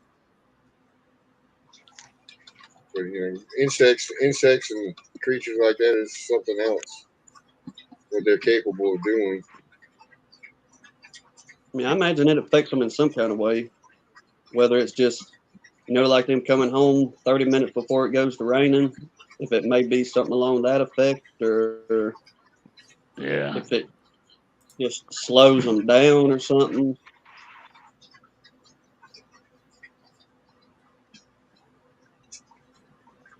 How many actually get caught out like they do, and some get caught in the rain, some get caught at night and sleep on a flower to the next morning. You know, I've seen different pictures and stuff about that. Like I said, I've not fully researched it, but I'm just a Yeah, citizen. I had a swarm in a tree one time and it come a thunderstorm. I mean, it come a flood.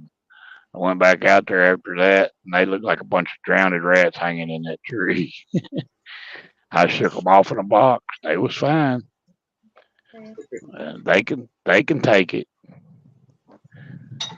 when they're together anyway. I don't know about being by themselves.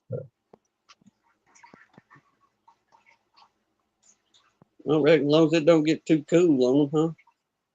Yeah. David's They got a find a point. place to hide. How much does a solar eclipse affect polarized light? It'd be interesting to figure that out. Because that's what the bees work on, is polarized and infrared light. Yeah, they work on like radar, don't they? They got hair everywhere on their eyes and everything. So they come up to a bloom, they can tell whether that bloom's got nectar in it before they ever even get to it by radar. Yeah, I think it's like an electrostatic charge. The plant will put out. I think Tim was talking about the plant. The plant produces a negative. They when they fly, they create a positive charge. Right. So when they come near it, they can tell whether it's a negative or positive charge in the plant. Yeah.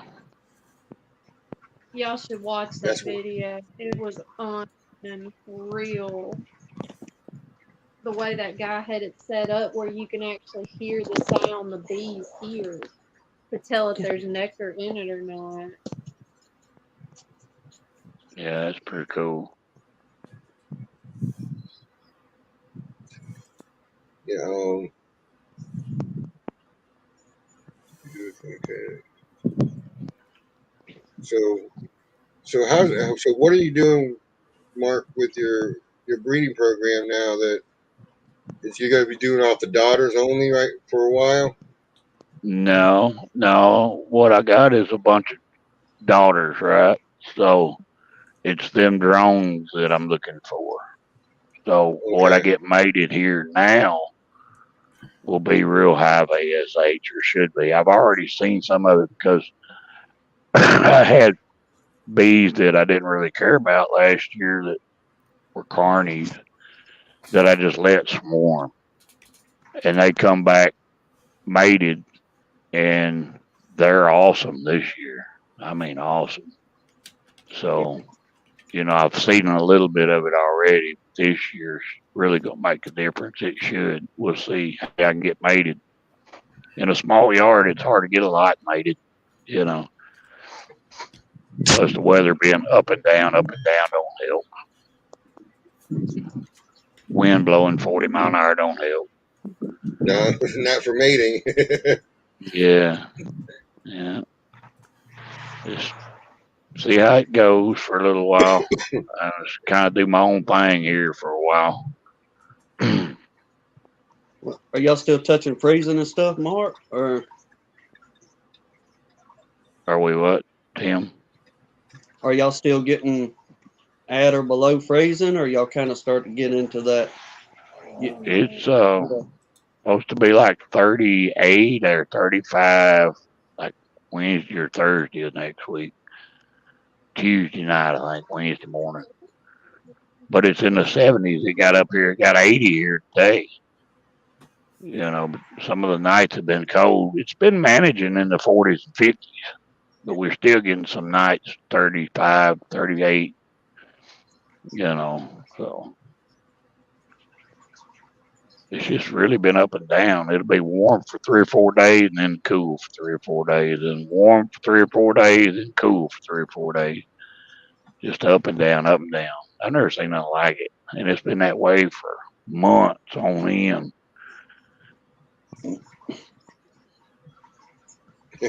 And Tom saying he says I'm waiting for Mark to move a nuke outside right now. Yeah, in your bee garb, I think is what he's talking about. I want to see my yard. No, he wants you to move a nuke. He said. Oh, I did enjoy my little tractor the other day. I got my fork, my tractor, so I just set my boxes on there, and I made all my splits and go set 4 down, come back, go set 4 down. That was pretty nice. I read Tom's thing all wrong. He said I'm waiting to move. I thought he said he's waiting for you to move.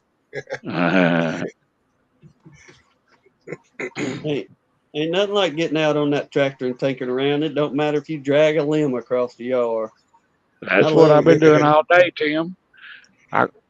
You should have seen me this morning. I had the old lady driving the tractor, and I got up on her pallet, and I had a pole saw, and I said, "Raise me up." And there I am up there in the sky, and she's driving the tractor. I looked at her. I said, "You remember one thing, safety first." She said, "Yeah, you look real safe up there." I said, "Well, when I was under 40, I didn't mind doing this. Now I'm over 40, and I just don't want to fall." You don't bounce that well after. You don't bounce that well after 40. No. I got a bunch of limbs trimmed, and I've been hauling limbs off, tilling the garden, just playing on tractor pretty much all day. I enjoy it. I love it so much. Tim built me a little seat and mounted it up on the fender of the wheel for me to ride on with him. Yeah. I'm seeing a little bit of nectar flow. I see Shannon put a question in there. A little bit of nectar flow going on. Really not as much as I would have thought by this time, but next week or so when that privet pops open, it'll be on. So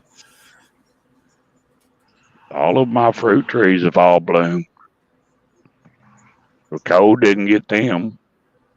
The willows are blooming here now. Clover's getting ready to pop out. So it can't be long. Can't be. I mean, it's just got to be right around the corner. I'm hoping it'll hurry up because I'm getting tired of splitting bees. bad thing I is, haven't seen. Go ahead. no, I was about to say bad thing is I got these nukes coming. I don't have anything set. So now it's tomorrow morning. I got to set up everything for these nukes to come in. So it's going to be an interesting little time here. Setting up for the stands and the bottom boards and getting them ready to go in boxes. Yeah. It gets to be a job the more you get. I really don't want many more. I just soon stay under 75. I'd rather stay around 50, but seems to be 60 is 65 around in there. I could do everything I want to do and still do pretty good on honey. When it gets like this year, if your bees are healthy, it's hard to keep up.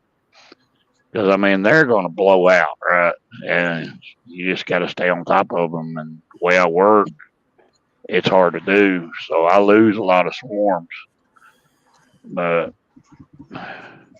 it's just part of the game. It's when you work all the time, can't help it. Yes. Well, that's what they want to do, right? They want to get strong and they want to procreate. So they want to naturally hit the bushes. Yeah. You run down there and you go through them all and say, okay, this needs splitting, this needs splitting, this needs splitting. Then you run up here and you start grabbing frames and boxes. And by the time you get all that done, you wore out. It's like, I got to get up at 2 o'clock in the morning, make 2 or 3 splits. I'm done. I got to go to bed. You know, it's tough. Well, my problem is that you start seeing a swarm happen, and you run and go get stuff, and the next thing you know, by the time you get back, they're gone. Yeah, generally, what I find is generally by the time I see a swarm, it's already too late. Yeah. I've got a couple of swarm boxes hung up here around the yard, and I ain't had a swarm in them yet. But I've had 2 or 3 land out here in the little apple trees and whatnot and caught them. One day I come home, had one, and I thought, well, I'll get it in a minute. Went back down there, and it was gone. You know, I don't care if they swarm. That's good. That helps my mating success. It puts more out in the wild there. Yeah. Yeah. But at least your genetics out there. My bees are better than they have been, you know, as far as brood patterns and gentleness. You still get stung, but they're getting pretty good. I'll have to say, I pat myself on the back for that. But we'll just see how many don't swarm that's going to make honey, right? That's the key. It's kind of somewhere in the middle, right? It's not, you don't want them just all blowing up. It's easy to make them blow up. I can feed Apis Biologic and have them swarming in early March. The hard part is getting them to peak right at the honey flow. So it's somewhere in the middle is what I'm looking for. But that just takes years to get all your colonies like that. It just don't happen overnight, you know. It just takes years to just keep pounding at it. Well, I've been adding boxes to give them more room, and they just keep filling the box, right? I mean, they just keep getting bigger, and it's like that one that the mean hive, I took the queen cells out and split it. It hadn't swarmed. But one that I didn't think was going to swarm decided it was time. So Yeah. or it's the one that keeps doing the practice runs. Yeah. There's I think something that, going on. I think what's funny is Hannah, when they was talking about that one where they went out to go and help their friend, and she says, "Well, I'm not gonna go in that nuke. I'm gonna go with that big one because it's a lot bigger. Let's get it over with." And as soon as they go into it, the nuke goes and swarms. Man, myself in the forehead for that. Yeah. I mean, it was before Quick could get ready. That's how fast that mess happened, y'all. Literally. Because when we first got Yeah. there, I had taken old Lance let the weeds go up quite high around the boxes. So you had a bit of a backup with everybody coming in and trying to meander around the grass and such. And so this time I threw the weed eater in the truck. Yeah.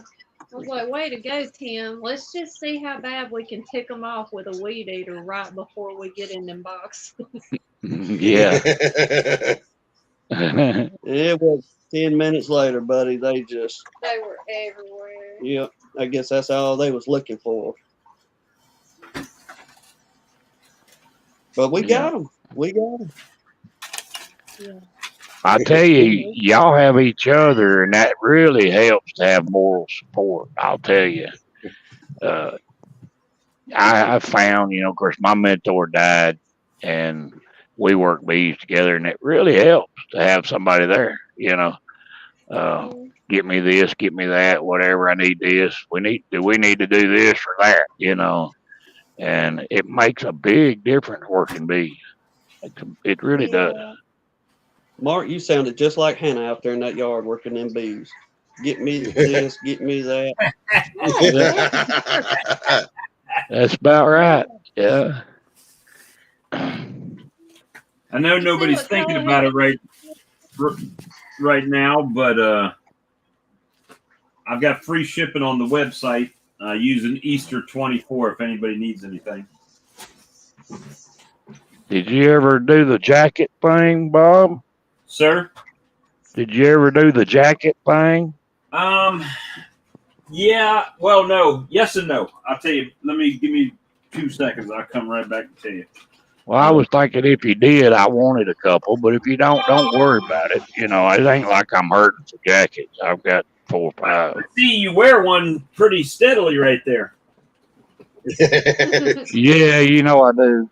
But I have to when I get in the bees and I'm working them hard, right? I'm just going to go out there and fiddle around. I don't worry about it too much. But I do wear gloves a lot of times because I just don't like to get that propolis all over my hands when I'm working bees.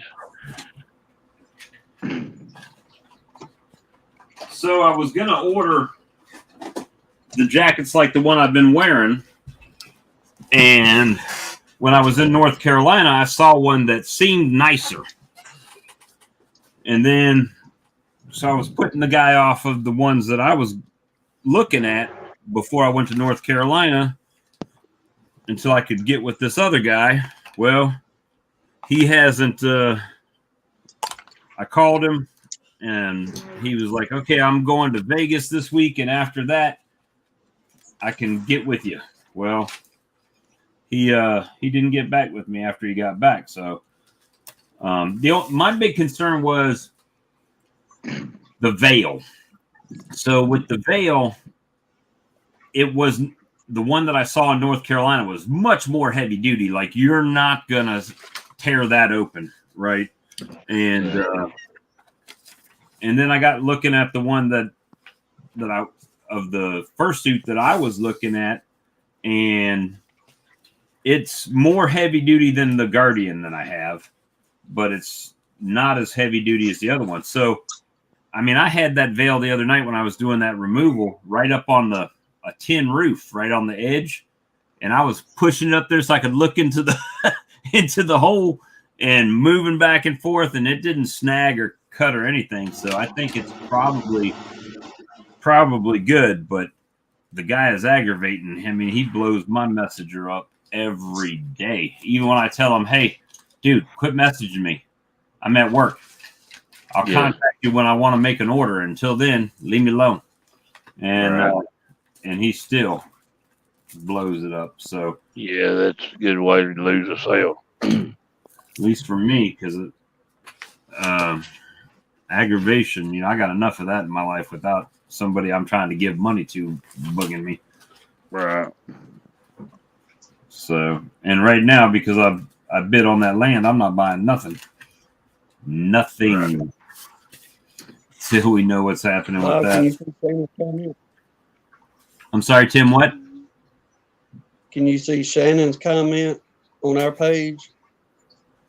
Can the app tablets stay on during the flow? They can stay on. The bees won't touch them during the flow, probably. But they can stay on. They won't hurt the honey. They just won't use them. But I'm leaving them on mine. That's what I'll say about that. Now the pack there, don't put them in the super zone, which is basically the in the honey boxes. But I keep mine in the brood box, and they nibble on it if they want to, and if they don't, they don't. Perfect for me.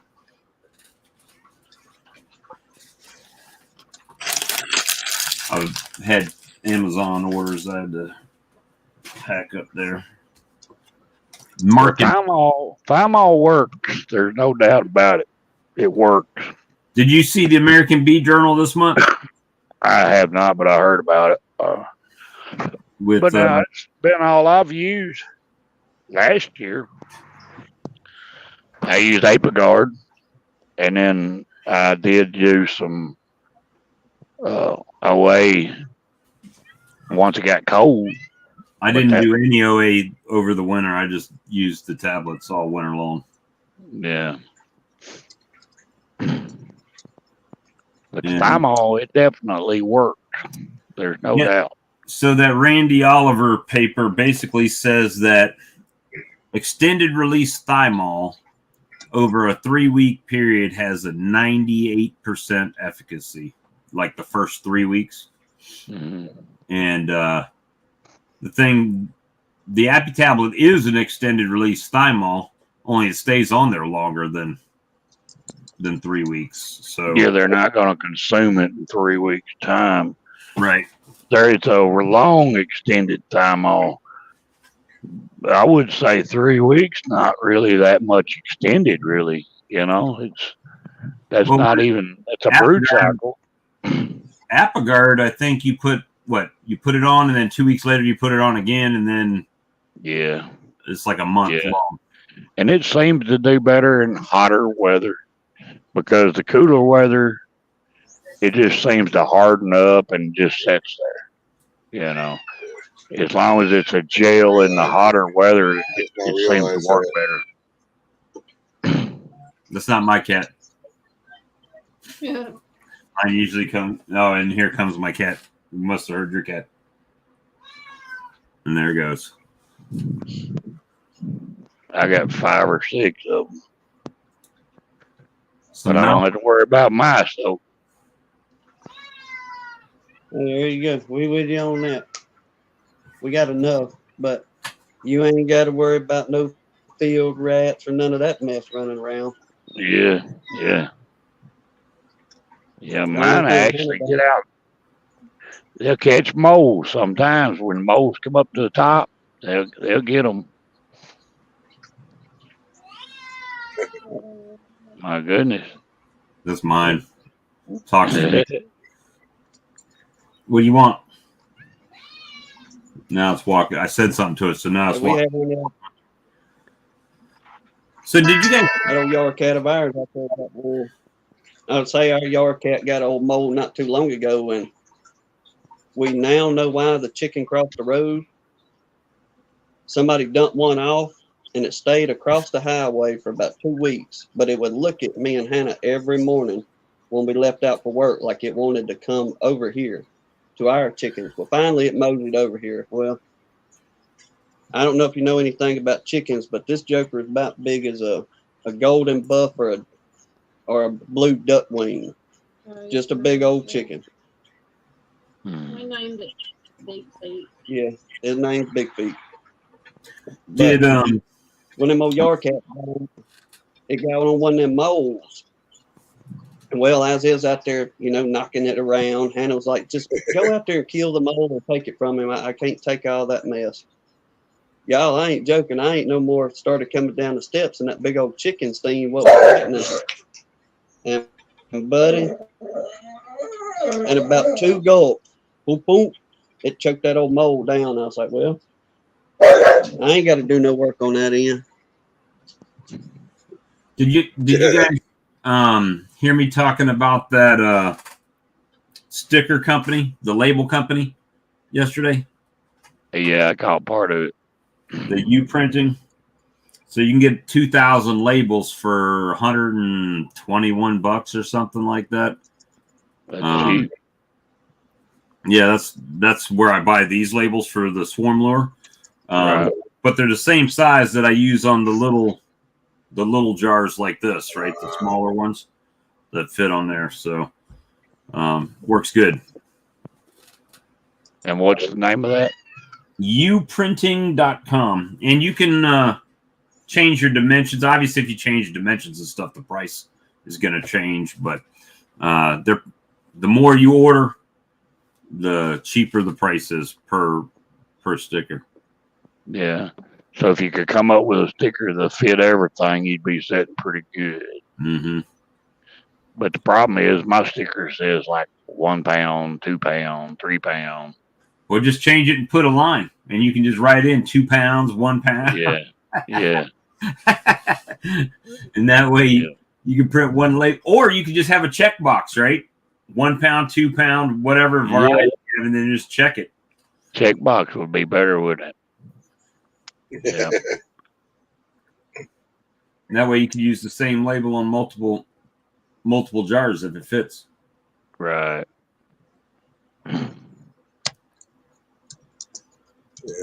They're talking about chickens still in the chat. I've got 1 rooster left. We don't have a rooster anymore. All we got hens, and we got 2 male peacocks. The female peacock died, so we're looking for a female for them, at least one.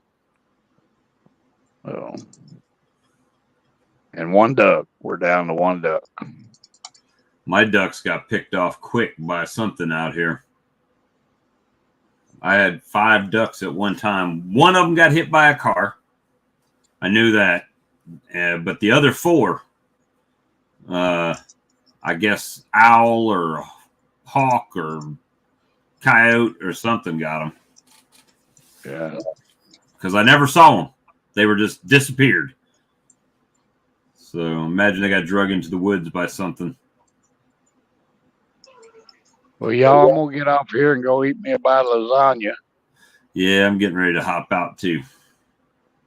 We had lasagna last week. I probably need to try to get ready to shut this down too because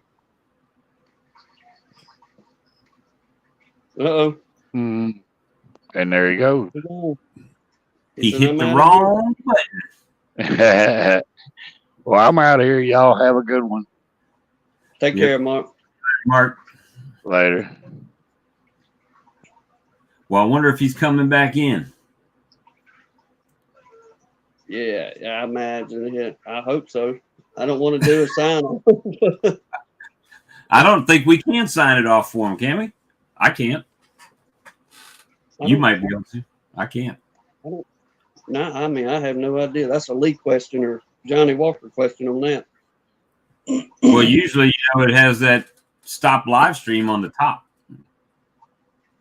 Oh, there he is. I did. I dropped for He's some back. reason. I thought you hit the wrong button. There you go. No, it just dropped. Yeah, my wife gave me the evil eye. I need to go over there and cook them steaks for her.